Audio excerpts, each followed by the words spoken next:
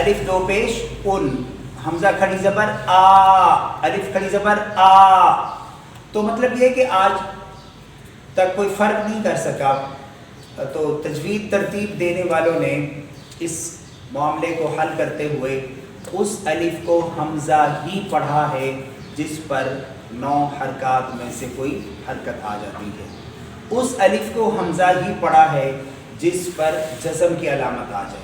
کیوں پڑھا؟ اس لیے کہ وہ ٹوٹلی حمزے میں بدل جاتا ہے. وہ الف جو الف حرکت والا یا جزم والا ہو وہ کس میں بدل جاتے ہیں؟ اس کی آواز 100% حمزے کی بن جاتی ہے. اس لیے اس کو توڑ کرتے ہوئے بھی حمزہ ہی پڑھا جائے تو بہتر ہے. مطلب اس کو ہم کہہ دیں کہ میم الف زبر ما، حالانکہ میم الف زبر کیا ہوتا ہے؟ ما، وہ بغیر حرکت کے الف ہوتا ہے نا پھر، یعنی جزم کے. اس کو کہیں گے میم الف زبر ما، اور اس کا توڑ اگر میم الف زبر ما کہیں گے تو پھر تھوڑا سا کنفیوژن ہے کہ بھی دونوں کو میم الف دو حروف ایک ہی جیسے پکارے جا رہے ہیں. ایک میں ما کہا جا رہا ہے اور دوسرے میں ما کہا جا رہا ہے.